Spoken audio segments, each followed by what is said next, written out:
kanisa. Amina. Ninamshukuru Mungu, Yesu ni mwema kwangu. Amenilinda mimi pamoja na nyumba yangu. Hata leo amenileta katika nyumba hii ili tukaweze kumwabudu. Kwa hivyo ninatoa shukrani kwa uzima pia ametupatia, hata wewe pia uzima.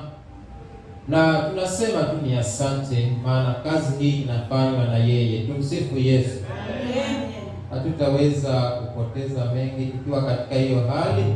Wacha tu niombe ukiwa umesimama hivyo kwa ajili ya neno la kwanza la asubuhi, na tuamini na tuombe. Baba wa mbinguni, katika jina la Yesu Kristo, ninakushukuru, ninasema ni asante. Nimekupendeza siku ya leo sisi wanao kuingia katika hema la kukutanika, kama vile ulivyosema ya kwamba tusikose kukutanika kama desturi ya wengine. Ndiposa Baba umetenda hata tumeweza kukutanika katika hema lako. Yesu Kristo, ninasema ni asante. Nimesimama mbele za wateule wako, si kwamba mimi ni bora kuliko wao, bali wewe ndiye unayefaa zaidi. Watu wako wasinione mimi, bali wakuone wewe ndani yangu. Unitumie tu kama chombo, ili neno lako likaweze kutufaa sisi, na utukufu na heshima vikurudie wewe daima. Kwa jina la Yesu nimeomba na hata kusadiki. Amen. Tukae. Tutaenda kuangalia katika Biblia zetu kitabu cha Hagai 1. Tutaenda kusoma kuanzia mstari wa kwanza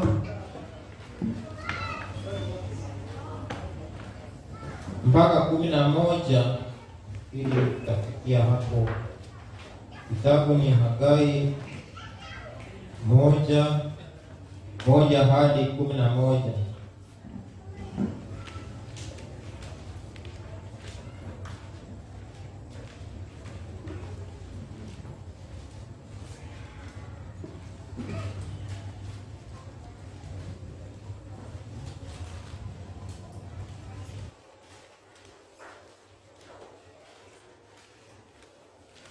Samaki kitabu ni Hagai 1 hadi 11, lakini tutaenda tu polepole. Kitabu ni Hagai mlango wa kwanza mstari wa kwanza, inasema: katika mwaka wa pili wa Dario mfalme, Ndio. mwezi wa 6, siku ya kwanza ya mwezi, neno la Bwana lilimjia Zerubabel mwana wa Shealtieli liwali wa Yuda, na Yoshua mwana wa Yehosadaki kuhani mkuu, kwa kinywa chake Hagai nabii kusema. Mstari wa 2, Bwana wa majeshi asema hivi, ya kwamba watu hawa husema, huu sio wakati utupasao kuja, huu sio wakati wa kujenga nyumba ya Bwana. Mstari wa 3, ndipo neno la Bwana likakuja kwa kinywa cha nabii Hagai kusema, je, huu ndio wakati wa ninyi kukaa katika nyumba zenye mapambo ya mbao, iwapo nyumba hii inakaa hali ya kuharibika? Mstari wa 5, basi sasa Bwana wa majeshi asema hivi, zitafakarini njia zenu. Amina, amen. Fika hapo kwa tumsifu Yesu. Hili ni neno la Bwana limekujia katika kinywa cha nabii Hagai. Tumsifu Yesu. Amina. Kusema ya kwamba watu husema ya kwamba haina haja, ama huu sio wakati mwafaka wa kujenga nyumba ya Bwana. Tumsifu Yesu. Kama tunavyojua ya kwamba nyumba ya Bwana, kuna nyumba ya nje na kuna nyumba ya ndani. Zote ni nyumba za Bwana. Tumsifu Yesu. Kuna nyumba ya ndani ambao pia tutaiongelea, na pia kuna nyumba ya nje ambayo tunaiongelea kupitia kwa kitabu cha Hagai, na pia yeye ni nabii, na tena yeye ndiye ametumiwa kusema maneno haya ya kwamba watu husema huu sio wakati unaofaa kujenga nyumba ya Bwana. Tumsifu Yesu. Na watu waliposema hivyo, wenda walisema mioyoni mwao bila mtu kusikia, wenda walisema wazi wazi watu wakasikia, lakini Bwana akalisikia. Hata kama ilinenwa moyoni ama ilinenwa wazi wazi, Bwana alisikia watu wa Mungu ama watu wake wakiongea. Tumsifu Yesu. Ya kwamba huu sio wakati mwafaka wa kumjengea Bwana nyumba. Tumsifu Yesu. Lakini Bwana akasikiliza. Maana kitu nimegundua ni kwamba Mungu hayuko mbali na mwanadamu. Tumsifu Yesu. Mungu yuko karibu sana. Hata yale ambayo tunawaza mioyoni mwetu, Mungu huwa anajua. Tumsifu Yesu. Na yale ambayo tunayafanya, Mungu pia anayajua na anayaona. Tumsifu Yesu. Hawa huenda waliongea kisiri ama huenda walinung'unika mioyoni mwao. Tumsifu Yesu. Ni kama vile hapa tumeweka mchango wa kununua plot. Tumsifu Yesu.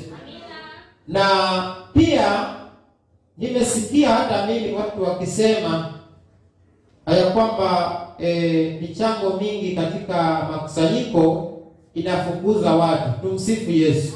Inafanya watu hawakuji katika makusanyiko ama makanisani. Tumsifu Yesu. Hata wakasema ya kwamba pia michango hii huwa inawekwa karibu sana. Tumsifu Yesu. Watu wako na mambo mengi. Sasa tukiweka mchango huu tena huu mwingine inawakoroga. Tumsifu Yesu. Hiyo mimi nilisikia watu wakisema, hata wewe kulisema. Tumsifu Yesu. Hiyo nilisikia mimi. Na kama mimi nilisikia, Bwana alisikia zaidi. Tumsifu Yesu. Hiyo ni mimi nilisikia ukisema wewe. Tumsifu Yesu. Lakini yale ya moyoni mwako Bwana anayajua na alisikia zaidi kuliko vile mimi nilisikia. Tumsifu Yesu. Ndiposa akasikia hata hawa walikuwa ni kusanyiko kama hili, wakiwa ni watumishi wa Mungu ambao wanastahili kumtumikia Mungu katika roho na katika kweli na mali zao zote. Tumsifu Yesu. Lakini wanasema ya kwamba hapana, huu sio wakati wa kujitolea katika kazi ya Bwana. Tumsifu Yesu. Haya, Bwana aliposikia wakisema, alisema nini? Mstari nafikiri wa 4, endelea mtumishi wa Mungu. Mstari wa 4. Inasema, "Je, huu ndio wakati wa ninyi kukaa katika nyumba zenye mapambo ya mbao, iwapo nyumba hii inakaa hali ya kuharibika?" Huu ndio wakati wa nyinyi nyumba zenu kuzipamba, lakini nyumba ya Bwana imekaa katika hali ya kuharibika. Tumsifu Yesu. Bwana naye anatujibu, aongei na wale, anaongea na sisi sasa. Tumsifu Yesu. Maana wale walipita. Sasa anaongea na sisi. Anauliza, je, huu ni wakati ambao nyinyi mmekaa katika nyumba zenu mmezipamba, na nyumba yake inakaa katika hali ya kuharibika? Tumsifu Yesu. Wewe angalia nyumba yako, chini kumewekwa tile, lakini nyumba ya Bwana hapa tumeweka madhabahuni peke yake. Tumsifu Yesu. Tena tunapoingia nyumbani kwetu, zile nyumba ambazo tumeishi ndani mwake. Tumsifu Yesu. Ni wangapi wanaishi nyumba ambayo zimewekwa tiles kama hapa? Mikono juu. Ninyi hamjaishi katika nyumba ambazo ziko na tiles. Fatuma wa kwanza, mama mchungaji, mama wa makupa, hata Kioko pia, na nyinyi wengine. Omondi, nyumba yako haina tiles, lakini ina simiti, si ndio? Ina floor.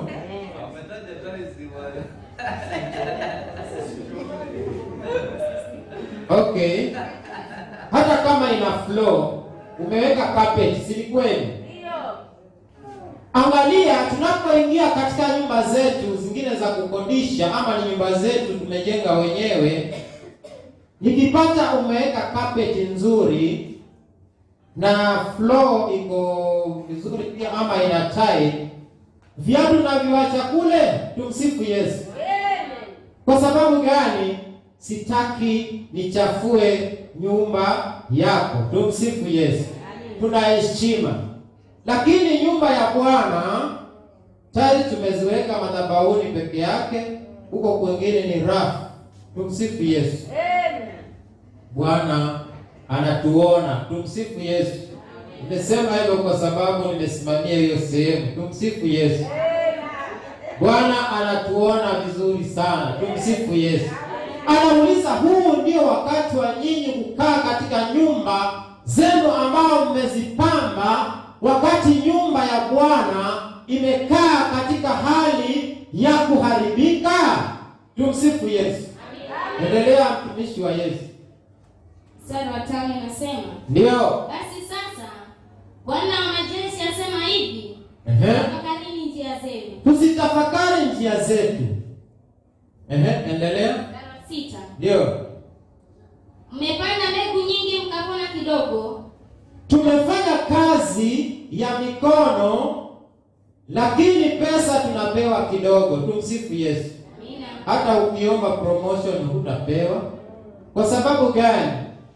Haujitolei kikamilifu katika huduma ya Mungu kwa upande wa kujitolea na mali zako. Endelea. Mnakula lakini hamshibi. Tunakula lakini hatushibi. Mnakunywa lakini hamjazi na vinywaji. Hata hatukinywa hatusikii tumetosheka. Mnajivika nguo lakini hapana unaye moto. Ndio. Na yeye apataye mshahara apata mshahara ili kutia katika mfuko uliotoboka toboka. Hapo sasa tumsifu Yesu. Ni kwa nini watu wa Mungu, kaa kidogo tukushukuru. Ni kwa nini watu wa Mungu huwa ni wenye kulia shida sana hata kuliko watu wa mataifa? Tumsifu Yesu. Amina. Ni kwa nini tunalia shida nyingi sana watu wa Mungu, alafu tunajifariji tunasema ya kwamba Mungu huangalia maskini? Tumsifu Yesu. Lakini sio hivyo. Tunaenda kinyume na neno la Mungu. Tumsifu Yesu. Umepata mshahara, zinaingia katika mifuko iliyotobolewa. Ni nani aliyetoboa? Mara nyingi huwa tunamlaumu shetani tukisema shetani amefunga njia zetu. La hasha. Tumsifu Yesu. Tumeambiwa tuzitafakari njia zetu. Tumsifu Yesu.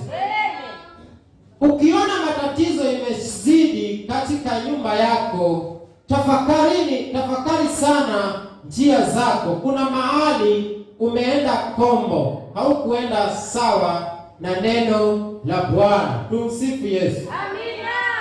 Kwa sababu gani? Tunaposema ya kwamba tumtolee Mungu, unasema sina. Tumsifu Yesu. Lakini wewe unayesema huna, kutoka Monday mpaka hata ikiwezekana Sunday uko kazini. Tumsifu Yesu.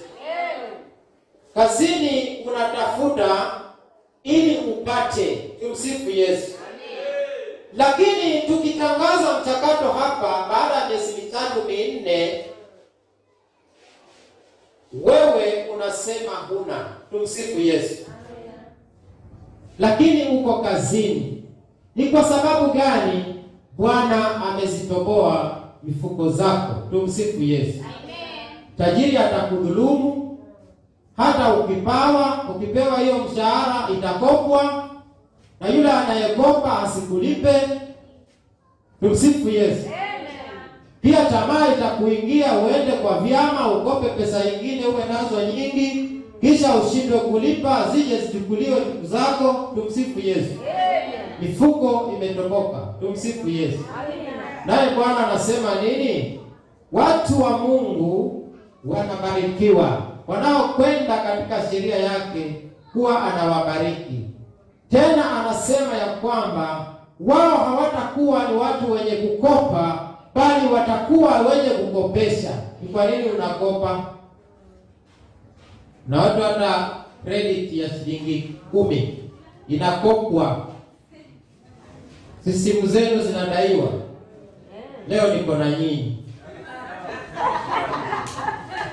Na ikikopwa hailipwi.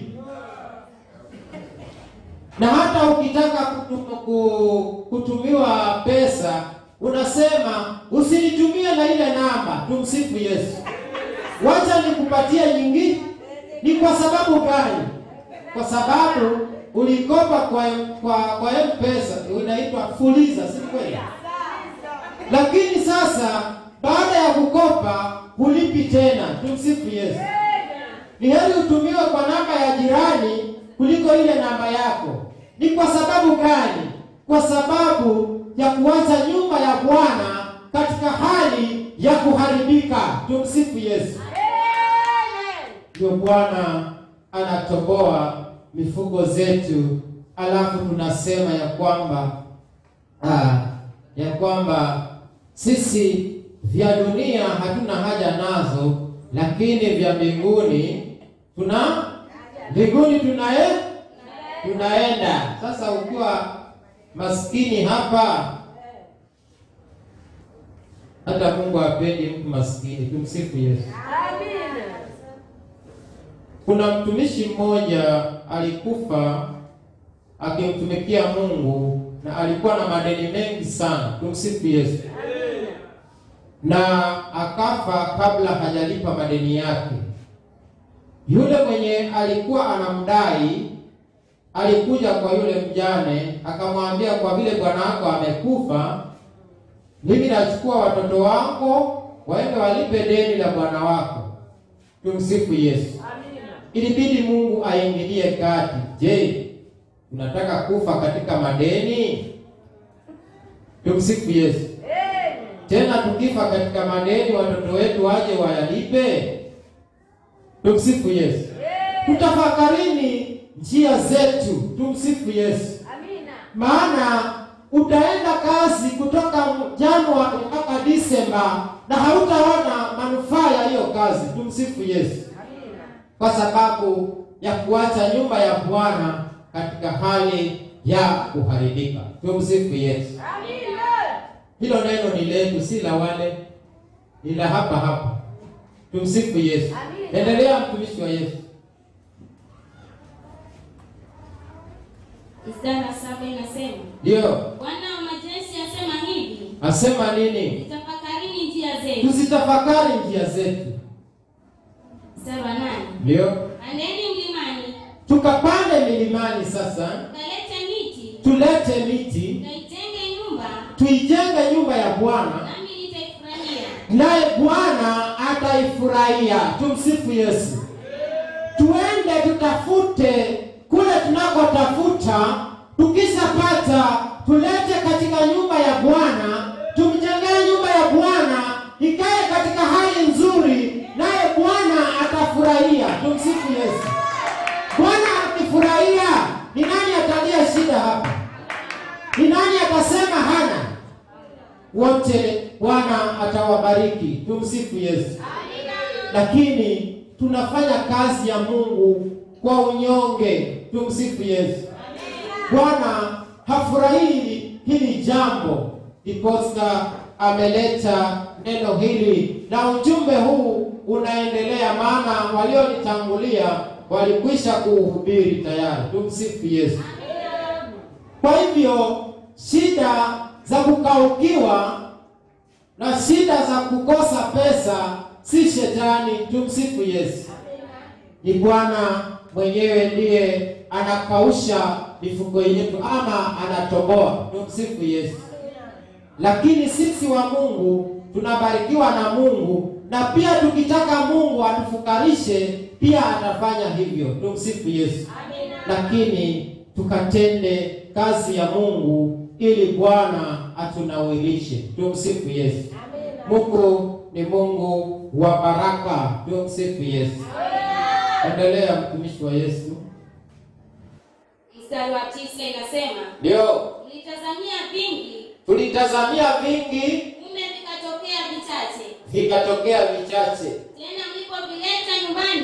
Tena tulipoleta nyumbani kwetu sasa vikapeperushwa. Tumsifu Yesu. Unaona sasa, unafanya kazi kwa Muhindi, anakutumikiza, unapewa pesa kidogo, tena ukija nazo nyumbani hazitoshi mahitaji yako. Tumsifu Yesu. Unashindwa utafanya nini? Kamshara hakaongezeki, nikate kale tu. Tena siku hizi kwa wale ambao wanafanya kama kampuni, serikali nayo inakata. Tumsifu Yesu. Inachukua fungu la kwako. Si Yesu alisema Kaisaria apewe ya kwake, naye Mungu pia naye apewe ya kwake. Sasa serikali ni waerevu, wanachukulia huko. Ama tuwaambie wachukue na pamoja ya Mungu huko. Hapa tuletewe tu, hii ni ya Teresia, hii tumekata ya Mungu na yetu pia tumechukua. Nafikiri itakuwa vizuri, si kweli? Lakini sio hivyo. Tulete kwa nyumba ya Bwana kama tumempenda. Tumsifu Yesu. Maana serikali inajua ukipewa hutapeleka, wanachukua kwa lazima. Upewe kama wamechukua ya kwao. Tena serikali hii ushuru umekuwa mwingi, sasa kale kamshara kananyonyorwa. Ni Mungu huyo, ni kwa sababu hajitujitolei kikamilifu kwa kazi ya Bwana. Tumsifu Yesu. Hata tukija nazo nyumbani tumekasirika. Yaani umetoka kwa mshahara, hesabu umepiga, ulipe nyumba hizi, sijui deni fulana na kudai, sijui wengine walichukua loan kwa makazini. Ukija nyumbani na 2,000, unashindwa budget utaifanya vipi sasa? Katika hiyo hali michango imetangazwa kanisani, unasema sasa nitoe wapi? Na kweli huna. Tumsifu Yesu. Lakini Bwana anasema utafakarini sana njia zetu, ni kwa sababu tumeacha nyumba yake katika hali ya kuharibika. Tumsifu Yesu. Tena unategemewa kule nyumbani na wazazi wako na hata ndugu zako, nao wanangojea pia uwapelekee. Lakini utapeleka nini? Tumsifu Yesu. Ukiwa katika hiyo hali, mzazi wako kule alikuwa anafungua ng'ombe aipeleke malishoni, akateguka mguu akaanguka, ako hospitali. Natakana chuma iwekwe 50,000 ziende. Unakimbia kazini, una sign loan ya emergency, zinatumwa. Tumsifu Yesu. Wewe utafanyia kazi deni. Tumsifu Yesu. Hivyo ndivyo Mungu anafanya wale ambao hawataki kujitolea kwa kazi yake. Tumsifu Yesu. Lakini tujifundishe siku ya leo kujitolea kwa Bwana. Endelea mtumishi wa Yesu umalizie. Ni kwa sababu gani? Asema Bwana wa majeshi. Ni kwa sababu ya nyumba yangu inayokaa hali ya kuharibika. Kwa sababu nyumba ya Bwana inakaa hali ya kuharibika. Wakati ambapo ninyi mnakimbilia kila mtu nyumbani kwake. Ndio. Mstari wa 10. Ndio. Basi kwa ajili yenu mbingu zimezuiliwa zisitoe mwande. Nayo nchi imezuiliwa isitoe matunda yake. Ndio. Mstari wa 11. Nami nikaita wakati wa joto uje juu ya nchi, na juu ya mlima, na juu ya fanaka, na juu ya divai mpya, na juu ya mafuta, na juu ya kila kitu itoacho nchi, na juu ya wanadamu, na juu ya wanyama, na juu ya kazi zote za mikono. Na juu ya kazi zote za mikono yetu. Tumsifu Yesu. Unang'ang'ana haviwi. Hata ukisema ulime hauvuni. Tumsifu Yesu. Yaani chochote tunachokifanya kinaenda ndivyo sivyo. Tumsifu Yesu.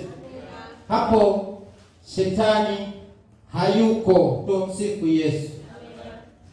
Lakini tunakuja kwa mtumishi wa Mungu, niombee mambo yangu haiendi sawa. Tumsifu Yesu.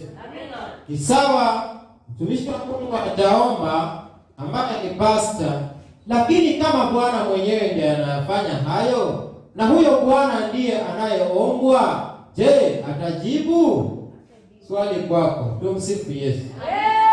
Maana Bwana atakutetea wakati wewe unaangalia kazi yake.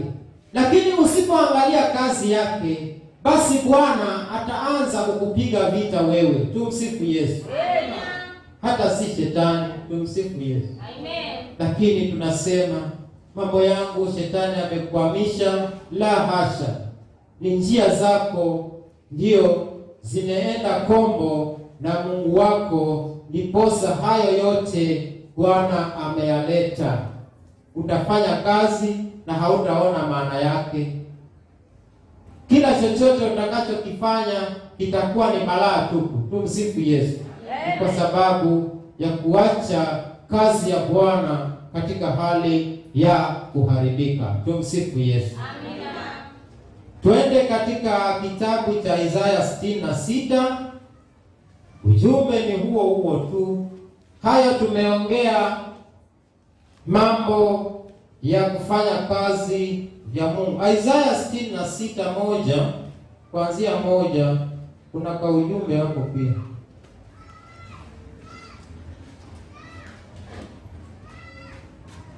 Kitabu ni Isaya mlango 66 kuanzia mstari wa 1. Ndio. Bwana asema hivi. Asema nini Bwana? Mbingu ni kiti chake cha enzi. Ndio. Na dunia ni mahali pake pa kuwekea miguu yake. Ndio. Mtengenezeni nyumba. Mtanijengea nyumba ya namna gani? Na mahali pangu pa kupumzikia ni mahali gani? Ndio.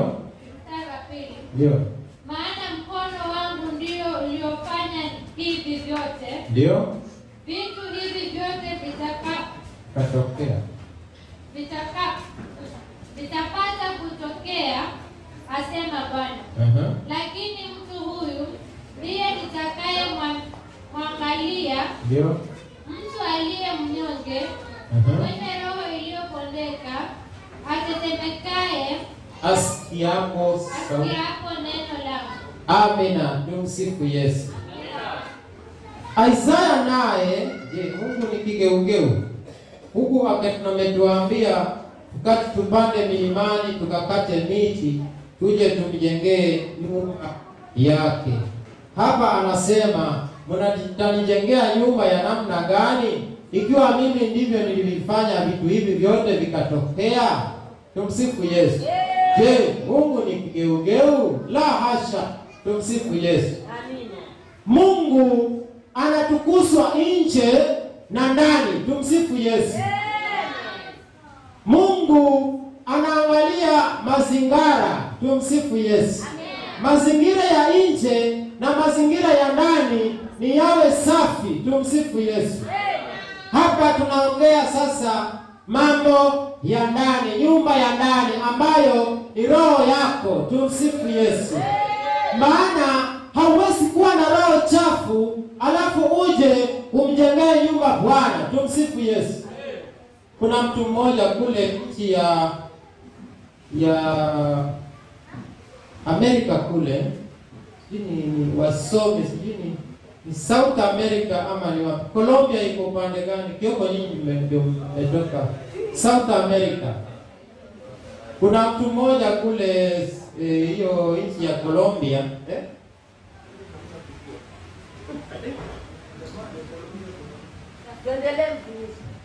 kuna mtu mmoja kule nchi ya Colombia alikuwa anaitwa Escobar, na kazi yake ilikuwa ni kusupply madawa ya kulevya. Tumsifu Yesu. Lakini yule mtu yeye katika ile kazi yake chafu, anajenga tu makanisa watu waende wamwabudu Mungu. Unaona sasa? Tumsifu Yesu. Amina. Yaani amejenga makanisa Colombia, watu waende wafanye nini? Wamwabudu Mungu. Lakini upande huo mwingine anaharibu watu wa Mungu. Tumsifu Yesu. Amina. Sasa ndio Mungu anauliza, ndani ya roho, nyumba ya ndani ni iwe safi. Tumsifu Yesu. Alafu tukitoka nje pia tukimjengea nyumba yake na iwe safi. Tumsifu Yesu. Tusikue kama Escobar. Tumsifu Yesu. Amen. Escobar alifanya mambo ya ajabu. Anajenga makanisa, hata misikitini anajenga, serikali anaikopesha pesa. Unaona wewe sasa? Yaani tena wale maskini wale anawapatia usaidizi, tena wale mayatima, si hata neno linasema tuyakumbuke mayatima. Tumsifu Yesu. Amen. Wale mayatima anawasaidia.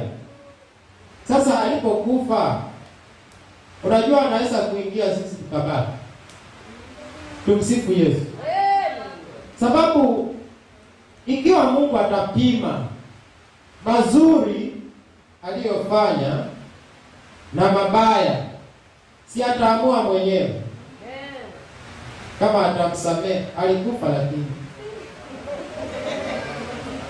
sasa kazi yake ni yeye na Mungu.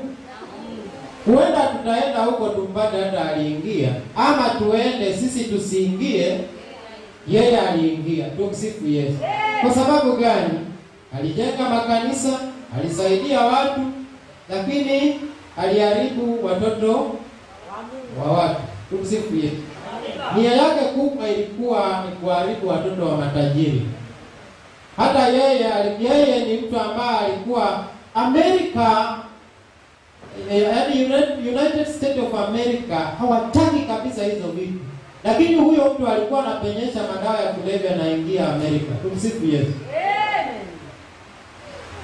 Alipoulizwa akasema yeye kazi yake angependa kuona watoto wa matajiri wakiharibika. Hata sio wa maskini, wa matajiri. Tumsifu Yesu. Lakini alikuwa na uzuri na ubaya wake. Lakini mimi nasema hivi, wacha tufanye uzuri nje na ndani. Tumsifu Yesu. Lakini mtu huyu ndiye mtakayemwangalia, asikiapo sauti ya Bwana anatetemeka. Tumsifu Yesu. Mtu mnyonge, mnyenyekevu. Tumsifu Yesu. Leo umesikia sauti ya Bwana ikinena nafsi yako asubuhi ya leo, usifanye moyo wako kuwa mgumu. Tumsifu Yesu. Siku ya leo tukaweze kurekebisha ili tukaweze kubarikiwa na Bwana. La sivyo mtumishi ataomba hapa maombi ya kubarikiwa na tuko vile vile. Tumsifu Yesu. Lakini siku ya leo Bwana ametaka tukaweze kubadilika. Tumsifu Yesu. Fanya kazi ya Mungu, utaona baraka za Bwana. Tumsifu Yesu. Matoleo ni mengi, nimeongea tu sehemu moja. Ukisoma kitabu cha Malaki anasema mnaniibia zaka na dhabihu. Tumsifu Yesu. Pia atatoboa mifugo yetu. Lete zaka kamili, ikiwemo ujenzi wa nyumba ya Bwana. Tumsifu Yesu. Mchakato ambao umetangazwa mwezi wa 8, mimi ningetaka kuona ya kwamba tufanye mchakato wa mwisho wa mwezi wa 8, hiyo pesa itoshe ploti. Tusifanye tena mchakato mwingine ati hatujapata pesa ya ploti. La hasha. Tukifanya mwingine tuambie Mungu, ploti tumepata, sasa tupatie pesa ya kukujengea nyumba yako. Tumsifu Yesu. Wewe ulio mahali hapa, ukipata lete, nawe utaona mkono wa Bwana. Tumsifu Yesu. Juzi niliambia wazee zile tulikuwa tukipeleka hospitali na zile ambayo wamama wetu walikuwa wanatusurutisha wasonge style za nywele zije hapa. Tumsifu Yesu. Maana siku hizi haziendi huko tena. Bwana amefunga. Na mkitaka Bwana afungue pia, anaweza akafungua pia. Tumsifu Yesu. Najua hospitali huwa upeleki kwa kupenda, ni lazima. Wewe mtu akianza kuzimia alafu abebe apelekwe huko. Siku hizi kama hauna SHA, unaambiwa lete cash. Deposit 10,000 kwanza. Weka hapo. Ndio tuanze kushughulikia mgonjwa wako. Na kama umejiregister kwa SHA, kila mwisho wa mwezi pesa fulani ni 1,000, kuna wa 1,000, kuna wa 500. Je, tutaviweza? Tusipojali wokovu mkuu wa namna hii. Tumsifu Yesu. Kama utaki mambo ya hospitali, lete pesa hapa, zijenge nyumba ya Bwana. Tumsifu Yesu. Naye Bwana atasiba hiyo mashimo. Tumsifu Yesu. Sitaendelea sana. Nimehubiri huo ujumbe kwa sababu ni ujumbe ambao nilipewa. Na nilipewa wakati tulipokuwa katika mchakato uliopita, nilipoona hali si hali, wamama, wazee, kamati yangu hatuendi sawa. Kila mmoja anasema hana. Nilisikia huzuni moyoni mwangu, nikaenda mbele za Bwana. Maana sisi tukishindwa huwa tunaenda mbele za Bwana kuuliza. Nikamwambia Bwana, watu wako hawana, tufanye nini? Basi guza hata wengine kule nje, wakina Escobar basi wakuje walete ili tupate hizi kufanikisha hii mchakato. Maana Escobar wengine bado walizaliwa. Siku Yesu. Nikachukua siku 2 nikifunga, nikimuuliza Bwana aguze hata kama sio nyinyi, lakini wengine. Tumsifu Yesu. Ili angaa mchakato tupate kitu. Nikaenda ile marathon ya 2 days, sikukula kwa ajili ya kazi ya Bwana. Naye Bwana akaniacha nikateseka. Maana naweza kusema ni saumu ya kwanza kuteseka. Nikamaliza hizo siku 2 zangu, nikafungua hiyo saumu. Siku ya 3 Bwana akanijibu. Tumsifu Yesu. Amina. Akaniambia, yaani nyinyi hata sasa hamjajua mnamwabudu Mungu gani? Yaani mpaka yaani mupembelezwe ndio mtoe. Ati watu waombewe ndio wafunguke mioyo wamtolee Mungu. Huyo sio Mungu.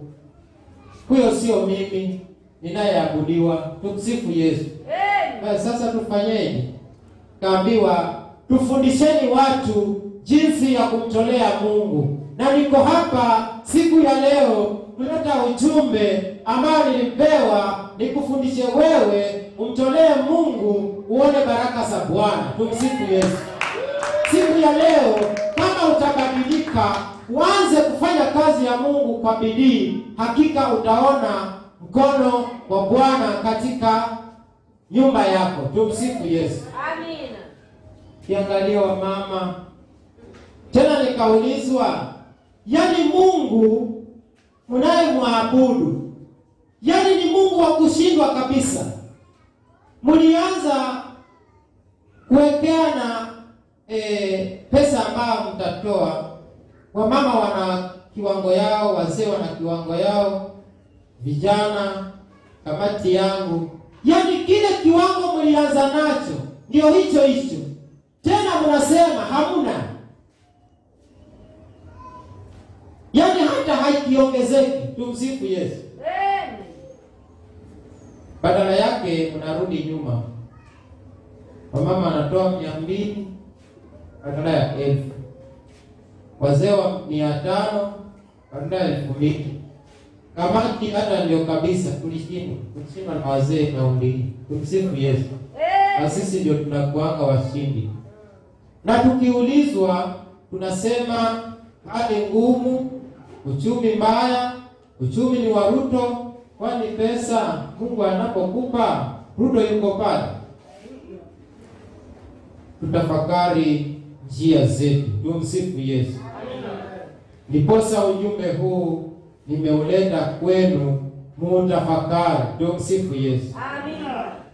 Kwa hivyo viwango hata wana praise walikuwa na kiwango chao, lakini hata wao walishindwa kabisa, hawakuweza kuweka chochote. Tumsifu Yesu. Lakini ujumbe umekuja kwako. Ikiwa umesikia sauti ya Bwana, usifanye moyo wako kuwa mgumu. Fanya moyo wako kuwa mwepesi, ukaweze kufungua njia zako, uone mkono wa Bwana. Na kwa haya machache, Mungu awabariki sana. Baba, katika jina la Yesu Kristo, ninakushukuru, ninasema ni asante. Ujumbe wako uninipa na nimeweza kupeana vile ulivyosema. Yesu Kristo, wacha tuzidi kutafakari njia zetu ili tukaweze kurekebisha mahali ambapo palikuwa hapaendi sawa, na utukufu na heshima vikurudie wewe. Nani katika jina kuu la Yesu Kristo nimeomba na hata kusadiki. Amina. Na Bwana wa amani awabariki.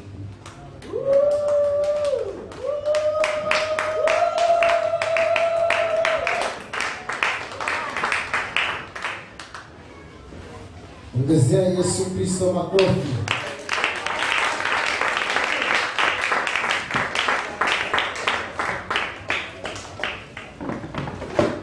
Kumtolea Bwana ni sawa kabisa. Malaki 3:11 inasema kupitia hayo matoleo tu, hiyo sadaka yako kumtolea Bwana, atamkemea yule mharibifu, yule mlaji atamkemea. Amina. Amina. This spirit of the stingy spirit isionekane kwetu. Bwana Yesu asifiwe. Hii stingy spirit ndio ilifanya Nabali akakufa kifo cha mapema.